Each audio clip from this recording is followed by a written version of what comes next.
What's going on, everybody? It's your boy C-Zar, and we are talking about XRP today. Hit that like button, subscribe if you want to see more content like this, and let's get into it, okay? It is the third day of May. We had a very insignificant day yesterday, 0.14% to the downside. The day before, pretty insignificant as well. The day before that, all this past week's been very insignificant. You've had every opportunity, I think, to move up. What you did here relative to this range, right? You broke out. You broke out here. You broke out of this consolidation phase here. You had a flat top of resistance. All this down here, that consolidation area, inverse head and shoulders, you broke out and you did nothing with it. You've done absolutely nothing with it. Volume has in fact died off. I'm assuming that Bitcoin drops. I have a very strong assumption that Bitcoin is going to drop about 8 to 10% over the coming days, over the coming week potentially. If that happens for Bitcoin, I'm thinking XRP will probably come down with it. So my thoughts are we probably see XRP return down. Let's see, I don't know, from a high to a low, low to a high. I'm sorry, low to a high. It could drop, to $1.95. I like that. That sounds, if Bitcoin drops 8%, XRP could drop 12%. I could see that. Maybe you hold your 382. It's possible. I think if you could hold, what is that? $2.04. If you can hold that as support, I think that's a good goal to have, and that would look really good. But I would expect $1.95, maybe even $1.86, you guys, could happen.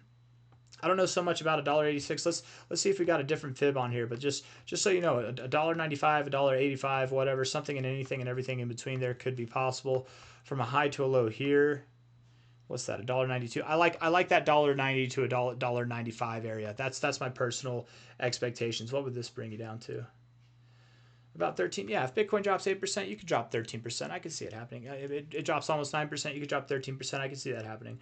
So not financial advice, not a financial advisor. If I had to guess where XRP is going to go to, it's between about like $1.90 and $1.95, maybe $2 around there, something like that. You're at 221 now, so at least like a 10% drop or so is headed your way.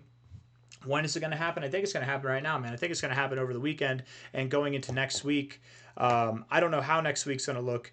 I've got a couple ideas. It's either going to be a completely bearish week where we pull back, and that's fine if it is, because inevitably crypto, Bitcoin, XRP, all of them, man, your favorite whatever coins, they're all going to move up here in a very short amount of time, right? Just have some patience. But damn, what was I going to say? I was just gonna basically I was just saying it's not interrupting any of the potential upside that we have. It's just a moment where we're pulling back. It's postponing it, right? Instead of moving up right now, we're just going to pull back and then move up later. We're still getting to this area. It's just instead of this day, it'll be this day. Does that make sense? So I think where I got distracted was I was trying to talk about how long I expect this consolidation phase to be. So it could be all of next week. It could be just by the end of this weekend and maybe the first 2 days of next week, and then we rally coming into the end of the week next week. I don't know how it's going to look exactly. My preferred method of choice, I suppose, would be that we pull down really quick by the end of this week. We literally only have 1 day and 21 hours left in this week right now, and it is the weekend. I'd love it if we just tanked down here over the next 2 days and then pulled back up sometime next week. We had a recovery week. If not, I might expect, if we're just moving down kind of slowly over the weekend, the next week we might move down too, and then starting the following week, it might be a whole week that we just kind of bleed down slowly, and then the following week we start to move up.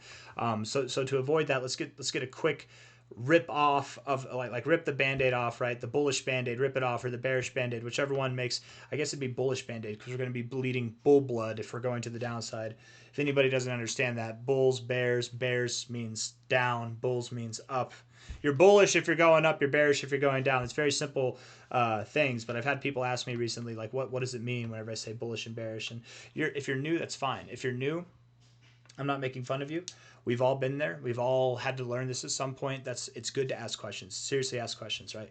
I'm not going to say there's no such thing as stupid questions. There are definitely stupid questions, but that's not one of them. You just don't know. And then when you know, it's just like part of the language. That's why I talk, and that's why I say things like that without even really explaining them. But let's continue onwards. Daily time frame here, rejecting the overbought, so not looking so hot. This lower low right here is nice with a higher, you've got a higher low in the price, higher low on a closing basis, lower low in the RSI, but you didn't do anything with it. You bounced off your 382, you didn't do anything with it. You broke out of your consolidation phase here, you didn't do anything with it. You were looking to get overbought and you didn't. No volume came in. It just, to me, it seems like you're going to pull back, probably down to an area that you found support before, you found support before, you found support before, you found support before. Down here, it's your relative 236, just below $2, just above $1.90. That's where I think you're going to go. I don't know if I have anything else that I want to say. 4-hour RSI sucks. It actually looks really bad, and that's okay, because the great thing about a 4-hour time frame is it can look terrible. It can be the worst RSI on the planet. 5 days later, it's a brand new day. It's a totally different environment, right? So it can look bad now. We can have a bad 2 or 3 days, but that doesn't mean that XRP is going to zero. It just means that the coming days are bearish, and that does agree with what my perspective is here. Volume's dying off. We're coming to a point where we are going to break out. Is it going to be to the upside or the downside? We'll know, because once you move, whichever direction it is, and I think it'll be to the downside, volume will start to come in to back it up. And if we start moving down and volume backs it up, that's how you know. If we start to move up and volume backs it up more than like what we've seen recently, that's how you'll know we're moving to the upside. Until then, guys, I suppose we're here at $2.21. My expectation is $1.90 to $2. The only thing that would really save you from that would be like a slow, like kind of sideways draw. If we can just continue to consolidate, that can change things. But we'd have to have a very boring weekend if that were the case. If the weekend's extremely boring, we can change those downside targets before we start ripping to the upside, right? But I'm not expecting it to be. I do expect that we're going to move lower. So I got nothing else for you guys. Hit the like button, subscribe. Thank you all for being here. If anybody's wondering throughout this whole video, is XRP still on the path to $11, $13, $15 by the end of June? Yes, it absolutely is. It's none of that is derailed at all.